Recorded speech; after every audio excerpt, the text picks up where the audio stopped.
안녕하세요. 이것이 C샵이다 8번째 시간입니다. 이번 시간에는 7장 클래스에 대해 살펴보겠습니다. 7장 클래스는 이번 영상을 포함해 두 번의 영상으로 다룰 것입니다. 이번 시간에 다루는 내용은 코드로 현실을 추상화하는 방법의 핵심인 클래스입니다. 이번 클래스에 관한 첫 번째 강의에서는 객체지향 프로그래밍의 개념에서 시작해 클래스와 객체, 필드와 메소드, 접근 한정자, 상속까지를 다룹니다. 클래스는 객체지향 프로그래밍의 핵심 개념입니다. 객체지향 프로그래밍은 현실 세계의 모든 것을 객체로 표현하려는 프로그래밍 패러다임입니다. 즉 사람이나 자동차, 모니터 등은 모두 객체입니다. 이런 객체는 주요한 특징이 있습니다.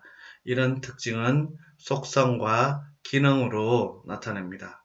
사람을 예로 들면 피부색, 키, 몸무게 등이 속성이고 걷기, 뛰기, 보기, 듣기 등이 기능입니다.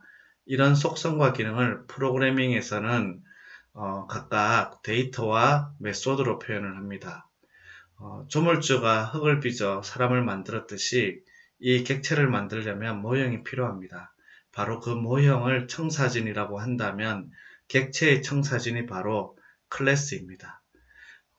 대략적인 개념을 얘기했으니까 이제 이걸 코드로 한번 얘기를 해보죠. 자, 여기 이제 정수형 변수 a에 대해서 30이라는 값을 할당한 코드가 있습니다. 이 코드에서 int는 바로 클래스이고 a는 객체입니다. 다시 말해 이 int는 32비트 정수를 담는 객체를 위한 청사진이고요. a는 실제로 데이터를 담을 수 있는 실제 객체이고요. 이거를 int의 실체, 즉 인스턴스라고 합니다. 클래스를 선언할 때는 클래스라는 키워드를 사용합니다. 클래스의 선언 형식은 간단합니다. 이렇게 클래스라는 키워드를 사용해서 클래스의 이름을 붙이고 중괄호를 이용해서 클래스의 블록을 설정한 다음 데이터와 메소드를 본문으로 작성을 할 수 있습니다. 예를 들어서 클래스를 사용해서 고양이를 추상화해 본다면 이렇게 이름과 이제 색상을 속성으로 또 야옹을 얘기하는 이 야옹 기능을 메소드로 뽑아서 코드를 작성할 수 있겠죠. cat 클래스에 선언되어 있는 네임과 컬러 속성을 객체 지향 언어에서는 필드라고도 부릅니다. 필드와 메소드를 비롯해서 우리가 나중에 배울 프로퍼티, 이벤트 등의 클래스 내에서 선언하는 모든 것을 일컬어서 멤버라고 합니다. 이 고양이 클래스의 인스턴스는 이런 코드로 만들어낼 수 있습니다. 객체를 생성하는 이 코드에서 이 cat은 생성자라고 하는 특별한 메소드입니다. 생성자는 클래스의 이름과 동일한 이름을 가지며 객체를 생성하는 역할을 합니다. 여기서 한 가지 중요한 사실은 클래스는 복합 데이터 형식이라는 것입니다. 따라서 클래스는 참조 형식이므로 이렇게 cat, kitty라는 코드는 실제 객체가 있는 곳을 가리키는 참조입니다. 이때 new 키워드가 바로 생성자를 이용해서 힙의 객체를 만들고 그 참조를 클래스 변수인 kitty에 저장하도록 반환해 줍니다. 이제 클래스에 관해서 제법 알게 되었으니 간단한 예제를 하나 만들어 볼까요? 베이직 클래스라고 하는 간단한 프로젝트를 만들었고요. 자, 여기에는 두 개의 클래스가 있습니다. cat이라는 클래스가 있고요. mainApp이라는 클래스가 있습니다. 이 cat이라는 클래스에서는 name이라는 속성과 color라는 속성을 선언을 했고요. 그 다음에 move라고 하는 이제 야옹이라고 얘기하는 메소드를 하나 선언을 했습니다. 자, 메인 앱에서 이렇게 이제 이 코드를 이용해서 이제 cat 생성자를 호출해서 인스턴스를 만들고 있습니다. 인스턴스를 만든 다음에 이렇게 인스턴스의 멤버를 액세스해서 해당되는 값들을 할당할 수 있습니다. 그리고 이렇게 야옹 메소드를 호출해서 야옹 소리를 낼 수가 있습니다.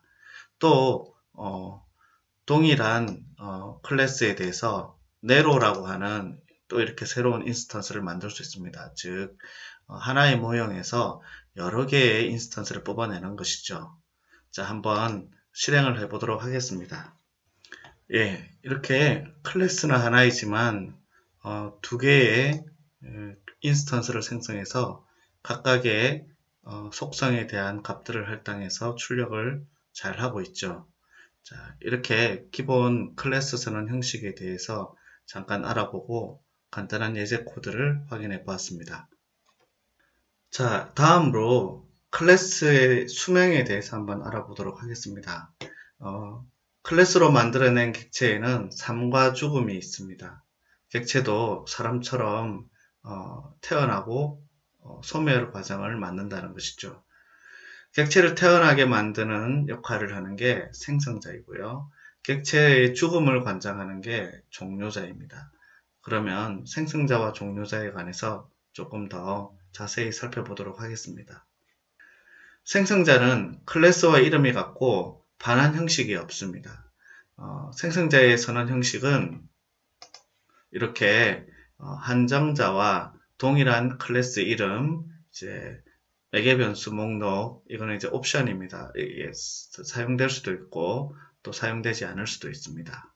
자, 이를 걸어 생성자라고 합니다. 클래스를 선언할 때 이렇게 명시적으로 생성자를 구현할 수도 있지만 이렇게 명시적으로 생성자를 구현하지 않아도 컴파일러가 알아서 생성자를 만들어줍니다. 이때 명시적으로 구현하지 않아도 되는 생성자일 경우에는 매개 변수 목록을 사용하지 않은 형태입니다. 이를 기본 생성자라고 합니다. 하지만 객체를 만들 때 이렇게 객체의 상태를 특정한 값으로 초기화하고 싶을 때가 있습니다. 이렇게 사용자가 직접 생성자를 만들어서 초기화 코드를 작성하면 매개 변수를 넣어서 이제 초기화를 할 수가 있습니다. 이렇게 이제 캐시라고 하는 생성자 메소드를 작성을 하고 두 개의 매개 변수를 작성을 하면 객체를 생성할 때 이름과 색을 입력받아서 초기화를 할 수 있게 되는 것입니다. 초기화할 때는 바로 이런 방식으로 초기화가 되겠죠. 이건 앞서 여러분이 코드를 본 거겠습니다. 캐시라고 하는 생성자를 호출해서 객체를 인스턴스를 만든 다음에 kitty라고 하는 인스턴스 변수에 저장을 하고 이제 이 인스턴스의 속성, 네임과 컬러를 할당해서 이제 kitty, 하얀색 이런 값들을 저장할 수 있겠죠. 이건 앞서 봤던 것입니다. 근데 조금 전에 이제 설명한 것처럼 직접 생성자를 작성을 하고 두 개의 매개 변수를 받을 수 있도록 만들었다면 인스턴스를 만들 때 생성자 내에 이렇게 매개 변수를 전달해서 호출할 수가 있게 되는 것입니다. 그 다음 종료자의 이름은 클래스 이름 앞에 물결 표시를 붙인 꼴입니다. 따라서 선언 형식은 생성자 선언 형식에 물결 표시만 붙인다면 이건 종료자가 됩니다. 종료자는 매개 변수와 한정자를 사용하지 않습니다. 그래서 오버로딩도 불가능하고요. 직접 호출할 수도 없습니다. 가비지 컬렉터가 나중에 이 객체의 소멸 시점을 판단해서 종료자를 호출할 뿐입니다. 종료자는 일반적으로 사용하지 않는 것을 권장합니다. 그 이유는 이제 가비지 컬렉터가 어느 시점에서 동작할지 이걸 예측하는 게 힘들고요. 또 직접 구현한 종료자가 오히려 이제 성능을 저하시키는 경우가 더 많기 때문입니다. 따라서 이제 우리는 CLR의 가비지 컬렉터가 객체 소멸 처리 전문가로 동작할 수 있도록 CLR의 가비지 컬렉터에게 종료에 대한 부분들을 맡기는 것이 더 현명하다고 볼 수 있겠습니다. 그러면 생성자에 관련한 예제를 한번 살펴보도록 하겠습니다. construct라는 프로젝트를 만들었고요. 자, 두 개의 클래스 cat과 main app이라고 하는 클래스를 선언을 했습니다. 이 안에 cat 클래스에는 cat 생성자, 그 다음에 요건 이제 기본 생성자겠죠. 그 다음에 요거는 별도로 사용자가 정의한 생성자를 이렇게 선언을 했습니다. 첫 번째 기본 생성자는 빈 이제 null 값, 빈 공백으로 초기화를 하고요. 그 다음에 두 번째 생성자 cat은 매개 변수로 넘긴 name과 컬러를 이제 기본값으로 초기화하도록 선언을 했습니다. 자, 이렇게 물결 표시를 포함한 또 캣의 메소드를 작성을 해주면 이거는 종료자가 되겠죠. 이 종료자가 호출될 때 잘가라고 하는 메시지를 출력하도록 했습니다. 그리고 앞서 보았던 야옹 메소드를 또 하나 추가를 했습니다. 자, 이렇게 생성자를 이용해서 새로운 인스턴스를 생성을 하면 키티에는 이제 생성자를 호출할 때 넣은 두 개의 값으로 이제 정의돼서 생성된 인스턴스가 저장이 되겠죠. 그래서 이렇게 야옹을 호출하면 야옹이 될 거고요. 그 다음에 이렇게 이제 이름과 컬러를 출력하면 제대로 출력이 되겠죠. 자, 두 번째는 네로라고 하는 인스턴스를 생성을 한 것이고요. 여기도 똑같이 이제 네로 이름과 컬러를 출력하는 그런 코드를 작성을 했습니다. 자, 한번 실행을 해보도록 하겠습니다. 네. 자, 여기 보면 출력되면서 야옹 하얀색, 야옹 검은색 출력되고 네로와 키티가 각각 잘가라고 하는 내용을 출력을 했죠. 이 잘가라고 하는 내용은 소멸자가 호출될 때 출력이 되도록 이렇게 앞서 코드를 작성했던 것이죠. 앞서 설명한 클래스로 여러 벌의 인스턴스를 만들 수 있습니다. 클래스의 멤버는 인스턴스를 만들었을 때만 비로소 접근할 수 있습니다. 그러면 인스턴스를 만들지 않고도 클래스의 멤버를 접근할 방법이 없을까요? 바로 그 해결사가 static이라는 키워드입니다. 자, 이 static 키워드를 사용하게 되면 메소드나 필드가 클래스 자체에 소속되기 때문에 유일한 그 클래스를 통해서만 접근 가능해집니다. 자, 인스턴스로 액세스하는 필드와 클래스로 액세스하는 필드를 비교한 코드를 나타냈습니다.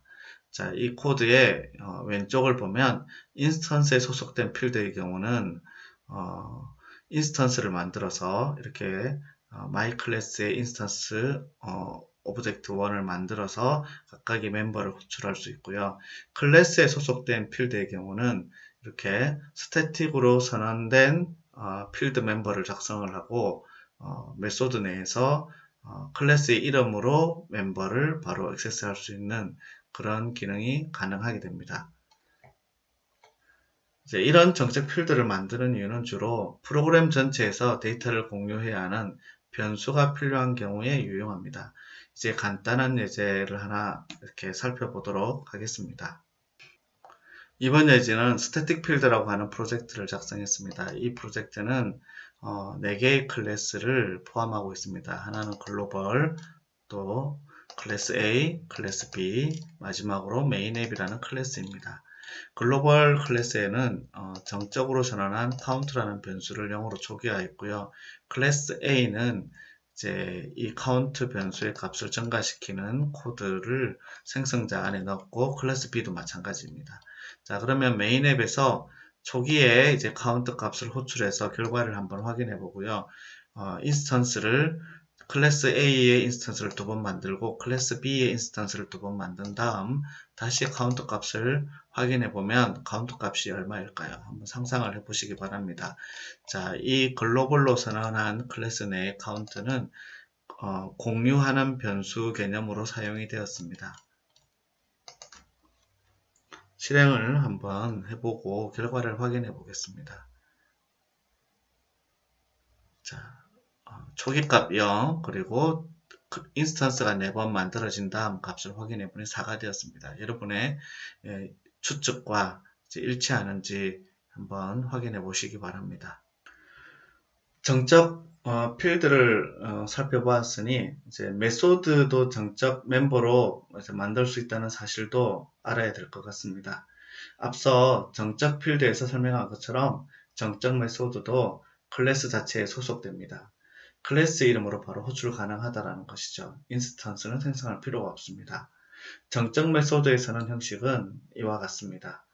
이 정적 메소드에서는 형식을 보면 이제 메소드의 반환 형식 앞에 static이라는 키워드를 선언하면 나중에 클래스의 이름으로 이렇게 메소드를 바로 호출 가능하다는 것입니다. 이 정적 메소드와 비교해서 인스턴스를 만들어야만 호출 가능한 메소드를 인스턴스 메소드라고 합니다. 인스턴스 메소드를 선언하면 객체 내부의 데이터를 이용할 수 있습니다. 이는 클래스에서 이제 우리가 인스턴스를 생성한 다음에 메소드를 선언하고 있는 이제 하나의 예입니다. 자, 여기서 보면 my 클래스가 이제 선언되어 있고요. 이 코드 내에 이렇게 인스턴스 메소드라고 하는 메소드를 만들었습니다. 그러면 이 클래스에서 인스턴스 메소드를 호출하려면 my 클래스의 인스턴스인 오브젝트라고 하는 인스턴스를 이제 new라고 하는 연산자를 통해서 생성을 한 다음에 이렇게 오브젝트를 통해서 인스턴스 메소드를 호출할 수 있게 되는 것입니다. 객체 지향 프로그래밍은 객체를 다루기 때문에 실제 이제 우리가 객체를 다루는 일 중에서 객체를 복사하는 일도 자주 있습니다. 자, 이렇게 객체를 복사하는 방법을 한번 살펴볼 텐데요. 객체를 복사하는 방법은 얕은 복사와 깊은 복사라는 두 가지로 이렇게 나눌 수 있겠습니다. 먼저 얕은 복사는 객체를 복사할 때 참조만 살짝 복사합니다. 예를 들어서 my 클래스를 이제 이렇게 선언을 하고요. 인스턴스를 이제 소스라고 해서 만들고 값을 할당했다면 이렇게 이제 코드를 작성할 수 있겠죠. 그리고 메모리를 보면 이제 이런 식으로 이제 할당이 되는 거죠. 소스라고 하는 객체에 대해서 이렇게 힙에 이제 만들어져 있는 myField라고 하는 필드 두 개의 할당된 값을 이제 소스라는 객체를 통해서 이렇게 참조하는 구조가 됩니다. 이제 인스턴스 타겟을 만들고 값을 이제 소스를 이렇게 할당하면 이제 소스를 복사해서 받은 타겟은 이제 힙에 있는 실제 객체가 아닌 스택에 있는 참조를 복사해서 받게 되죠. 그러면 이제 그림에서처럼 소스와 타겟 사이가 이제 사이좋게 이렇게 같은 곳을 바라보게 됩니다. 이렇게 되면 이제 소스나 타겟에서 이렇게 myField 값을 변경을 했을 때 소스가 바라보고 있는 myField와 타겟이 바라보고 있는 myField가 똑같은 곳을 바라보기 때문에 변경된 값을 똑같이 읽을 수 있게 되고요. 또 변경할 때도 똑같은 필드에 대한 값을 변경하게 되는 것입니다. 깊은 복사는 이렇게 별도의 힙 공간에 객체 자체를 복사하는 것입니다. 이렇게 그림처럼 말이죠. 소스와 타겟이라고 하는 객체가 각각의 필드를 이제 힙 공간에서 다르게 바라보고 있는 것이죠. 그러면 코드로 볼 때는 이제 이런 식으로 구현을 하게 하면 됩니다. 자, 여기서 이제 요 deep copy라고 하는 이제 메소드는 이제 my class 형식의 이제 결과를 반환을 하게 되는데요. 내부의 코드를 보면 이제 my class의 new copy라고 하는 객체를 생성을 하고요. 이제 이 new copy의 myfield1과 myfield2를 현재 my class의 필드인 myfield1과 myfield2를 직접 할당하는 구조로 되어 있고요. 이거를 반환을 하게 되면 실제 new copy는 새로운 객체가 만들어지고 새로운 객체에는 이렇게 새롭게 힙에 있는 영역을 참조하는 구조로 만들어지게 됩니다. 그러면 깊은 복사와 얕은 복사를 비교하는 예제 프로그램을 한번 살펴보도록 하겠습니다.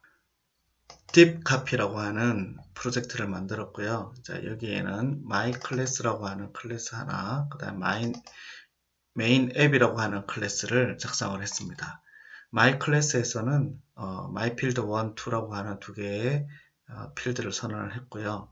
그 다음에 내부에 이제 MyClass 형식을 반환하는 Deep Copy라고 하는 메소드를 작성을 해서 이 안에서 이제 자체 MyClass의 새로운 New Copy라는 인스턴스를 생성을 하고 있고요.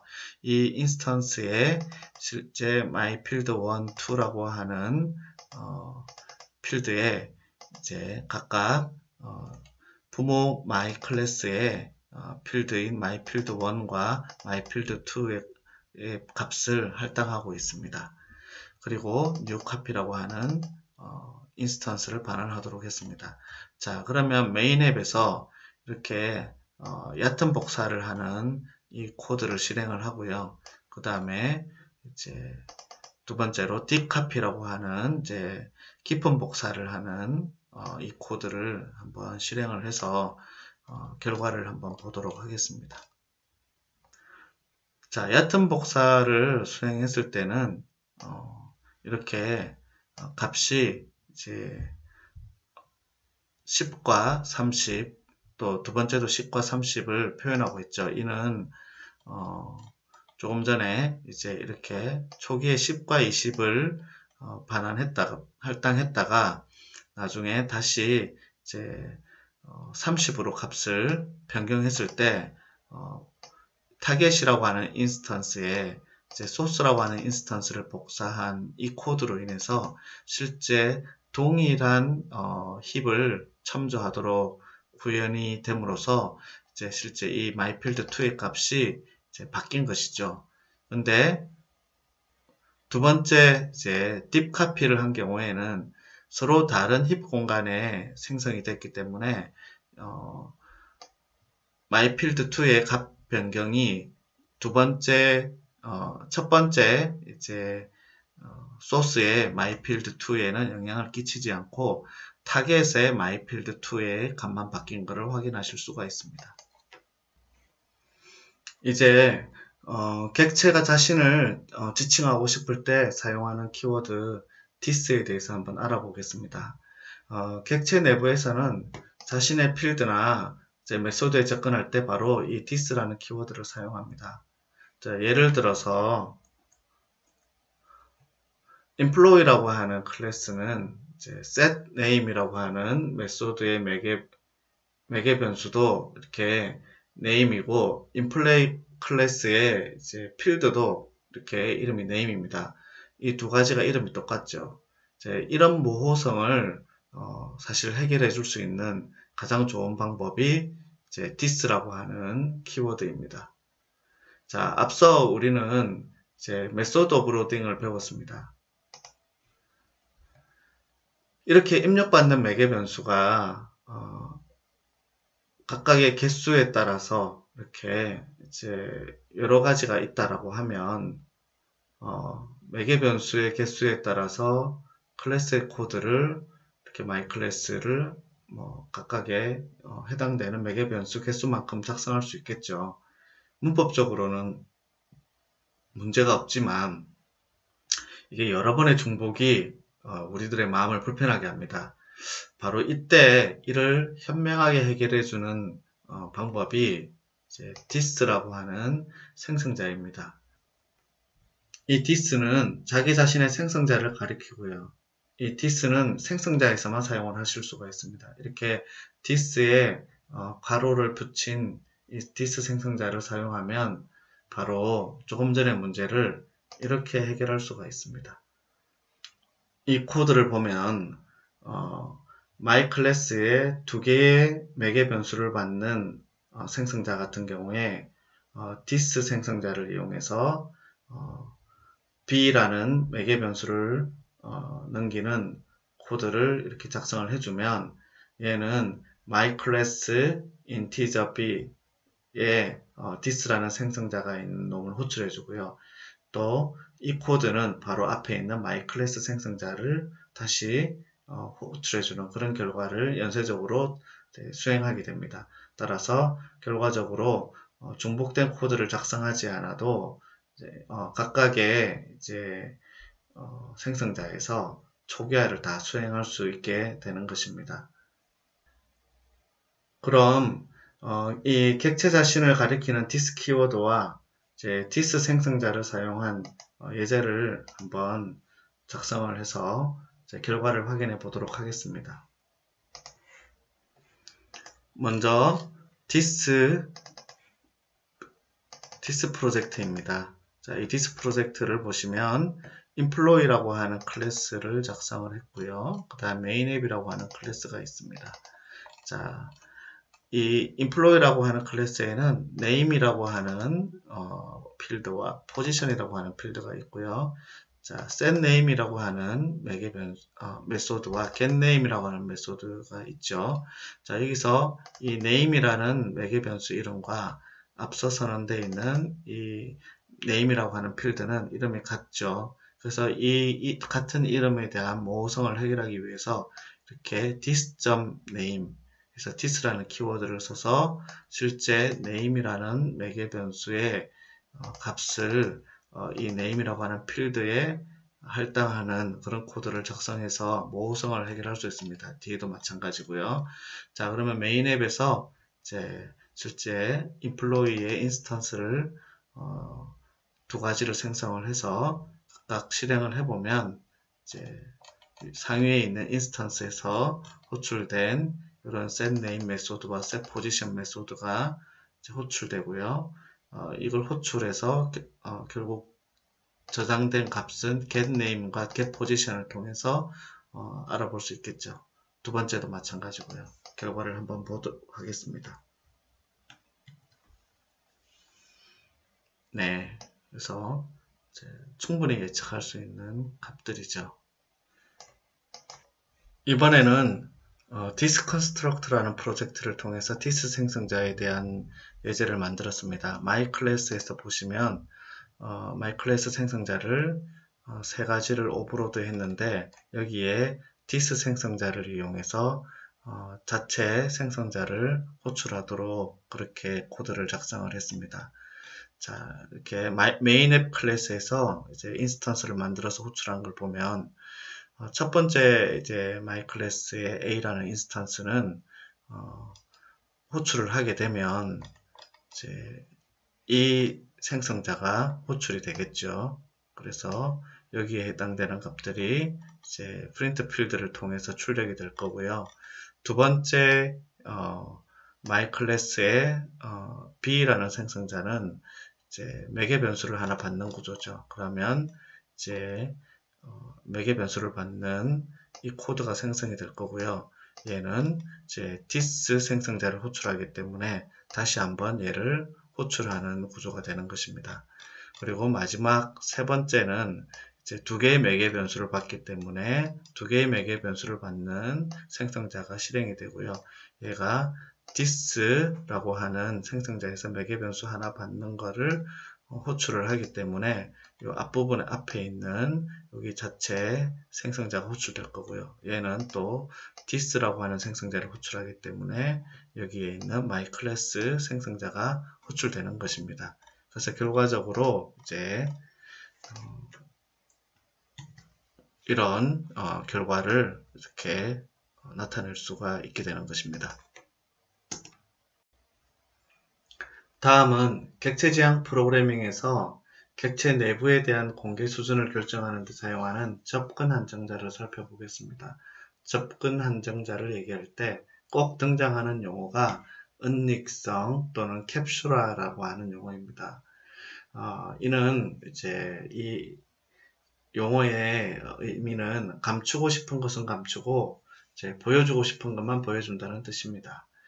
클래스에 선언되어 있는 필드와 메소드 중에 어떤 것들은 사용자에게 노출할 것이 있겠죠. 또 하지만 또 어떤 것들은 절대로 노출하지 말아야 하는 것들도 있습니다. 이러한 목적을 해결하는 기능이 바로 접근 한정자입니다. C샵에서 제공하는 접근 한정자는 모두 6가지가 있습니다. 자, 이렇게 퍼블릭은 클래스 내부 외부 모든 곳에서 접근할 수 있을 때 사용하는 한정자고요. 프로텍티드는 클래스 외부에서는 접근하지 못하게 하고 클래스 내 파생 클래스에서만 접근이 가능하도록 그렇게 제한을 가하는 한정자이고요.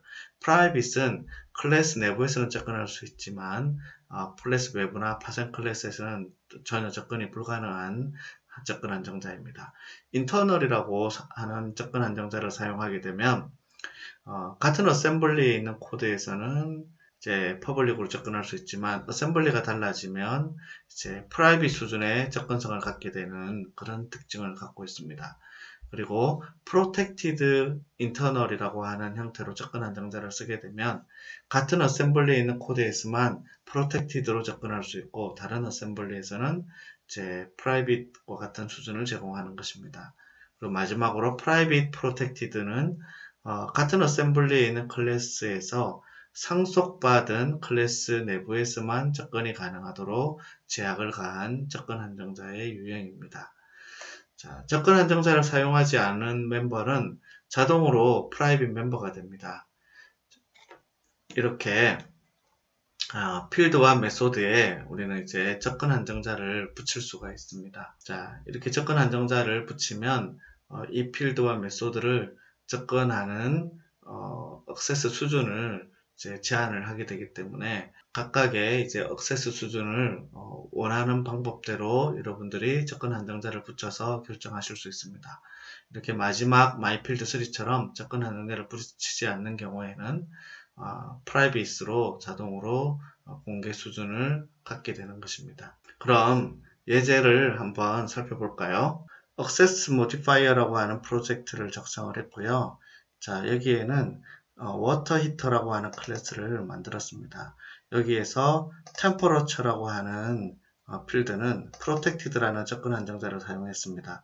따라서 이제 이 Temperature라는 필드의 값을 할당하거나 할 때는 set temperature라는 이 퍼블릭 메소드를 통해서만 이렇게 값을 할당할 수 있고요.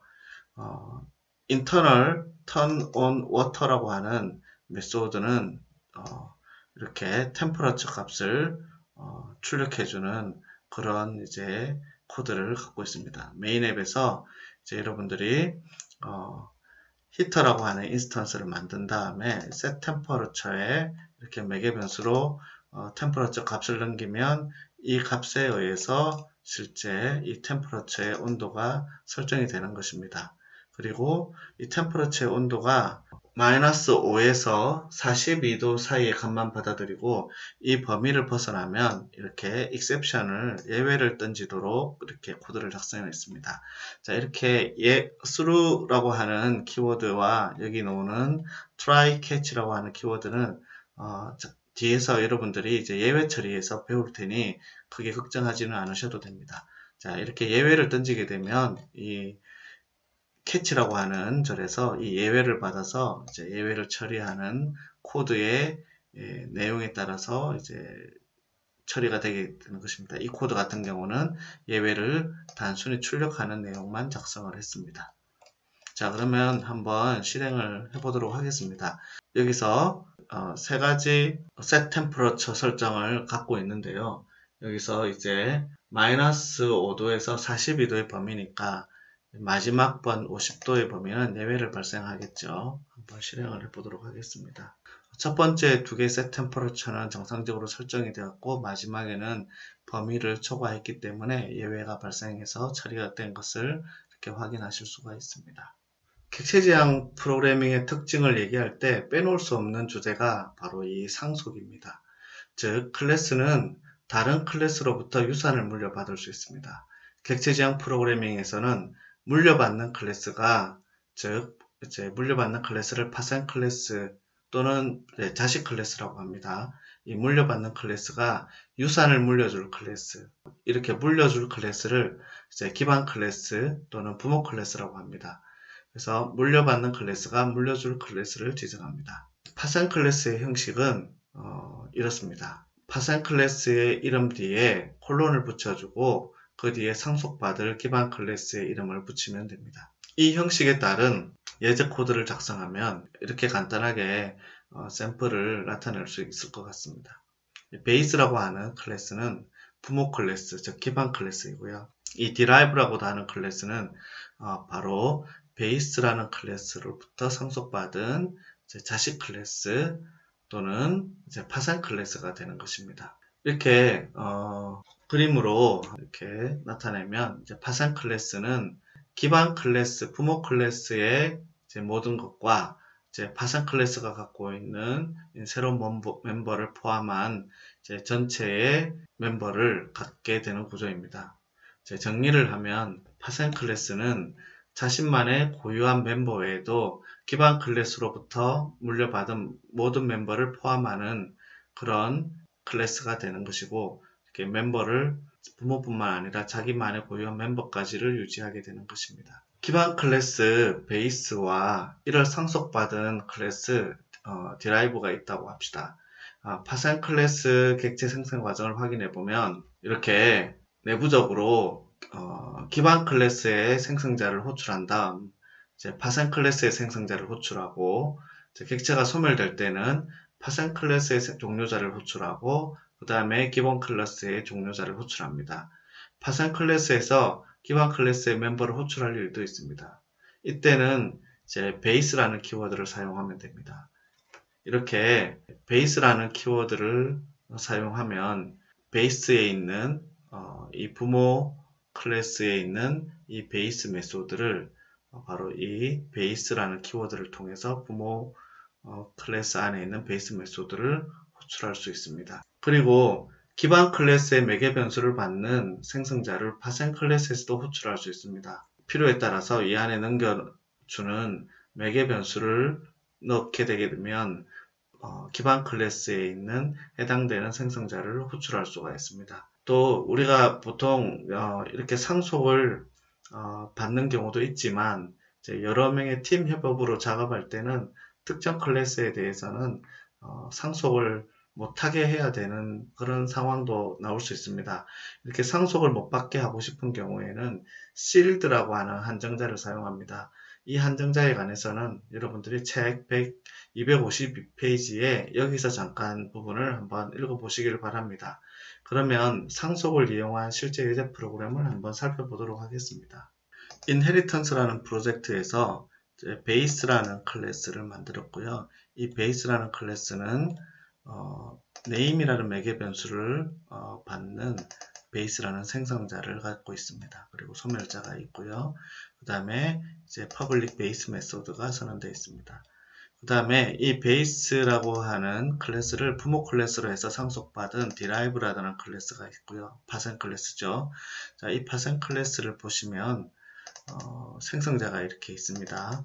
근데 이제 이 생성자를 호출할 때 베이스라는 키워드를 이용해서 부모의 생성자를 호출할 수 있도록 그렇게 했습니다.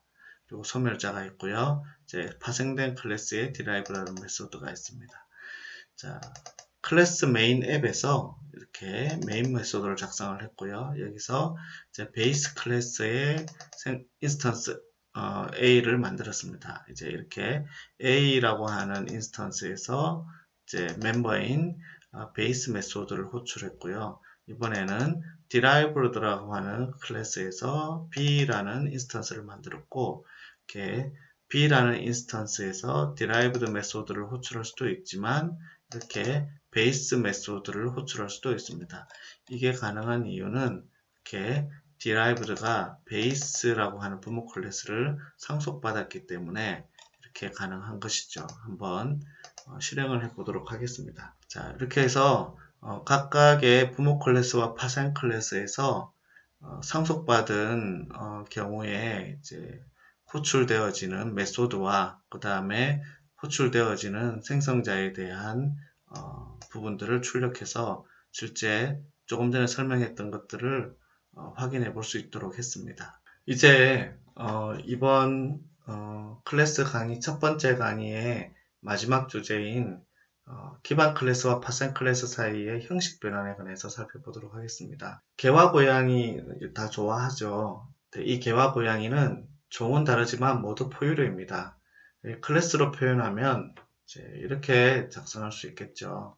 기본적으로 이제 포유류라고 하는 클래스를 만들고요.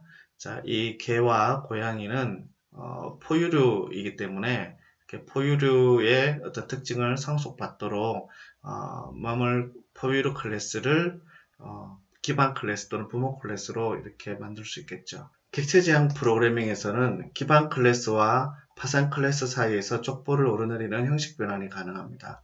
즉, 파생 클래스의 인스턴스는 기반 클래스의 인스턴스로도 사용할 수 있는 것입니다. 이렇게 코드를 이제 여러분이 작성할 수 있다는 얘기죠. 포유류 클래스에 대해서 인스턴스를 만들고요. 자, 이 인스턴스에 파생 클래스의 인스턴스를 저장할 수가 있는 것이죠.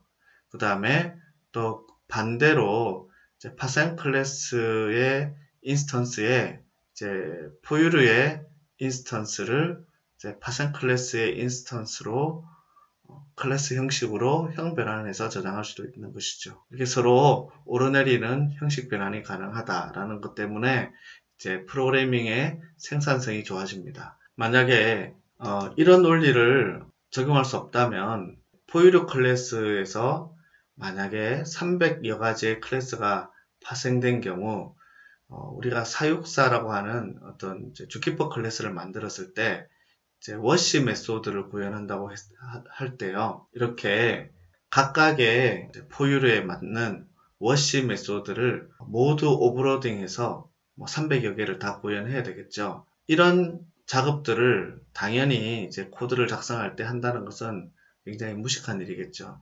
그래서 이제 C샵에서는 이런 부분들을 형식 변환의 원리로 이제 앞서 설명한 것처럼 포유류 클래스로부터 상속받은 클래스를 모두 이제 포유류 클래스로 간주할 수 있기 때문에 이렇게 딱 하나의 워시 메소드만 준비하면 파생된 300여 가지의 클래스에서도 이 워시 메소드를 다 사용할 수 있게끔 그렇게 가능한 것이죠. 그래서 C샵은 이 형 변환을 위해서 아주 멋진 연산자 두 가지를 제공하는데 바로 is와 as입니다. 자, is와 as는 이 표에 나와 있듯이 is는 이제 해당 객체가 특정 형식인지 아닌지를 검사해서 그 결과를 이제 참과 거짓으로 반환해주는 연산자이고요.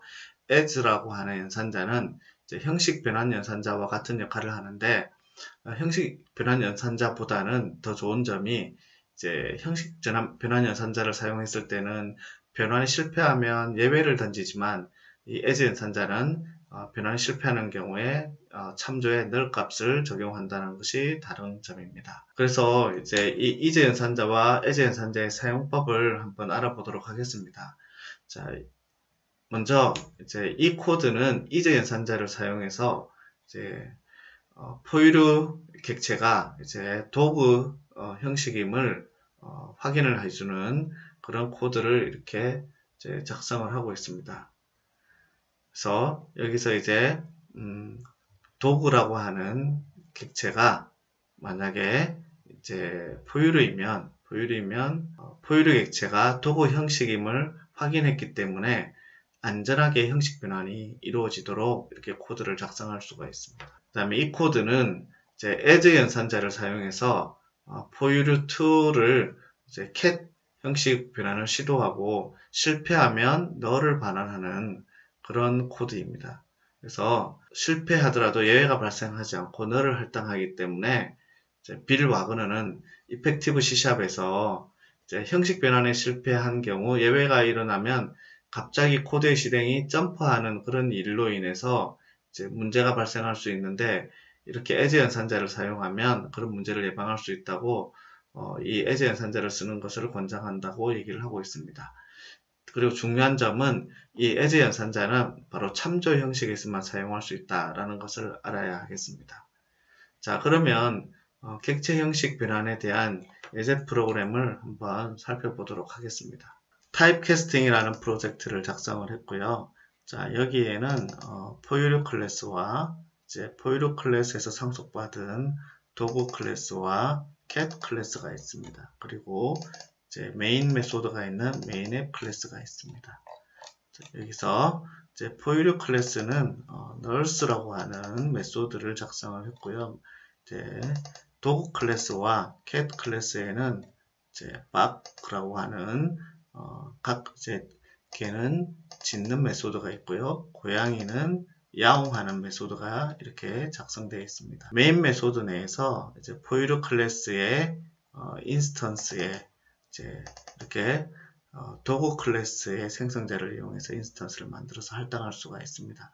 이게 이제 형식 변환이 가능한 이유는 이 포유류 클래스와 도구 클래스가 같은 형식이기 때문이겠지만 형식이 같지 않다면 이제 이러한 코드가 이제 동작하지 않겠죠. 자, 이렇게 포유류2 인스턴스를 캣이라고 하는 생성자를 통해서 이렇게 생성하고 cat 형식의 인스턴스를 할당할 수 있죠. 자, 이 경우에 이 두 가지 코드는 어떤 동작을 할까요? 이 첫 번째 코드는 당연히 이제 이 foil2는 cat이라고 하는 형식에 이제 해당하므로 안전하게 형식 변환이 이루어지므로 여기 있는 야옹 메소드가 호출이 될 거고요. 이제 이 두 번째 같은 경우는 이 포유류 인스턴스가 앞서 우리가 만들 때 이렇게 도그 클래스의 인스턴스로 만들어진 것이기 때문에 얘는 이제 cat 형식에 해당하는 게 아니고 도구 형식에 해당하기 때문에 널이 들어가겠죠. 그러므로 요 else 이하 구문이 실행이 될 것입니다. 자, 결과를 한번 볼까요? 예상한 대로 결과가 나왔죠. 이상으로 7장 클래스에 관한 첫 번째 9가지 주제를 살펴봤습니다. 다음 시간에는 7장 클래스의 나머지 주제들을 학습하겠습니다. 다음 시간에 만날 때까지 지금까지 배운 내용을 되새겨보면서 직접 예제 코드를 모두 입력해 실행해 보세요. 그리고 책에 좀 더 이렇게 많은 예화로 설명되어 있는 부분들을 한번 읽어보시기를 바랍니다.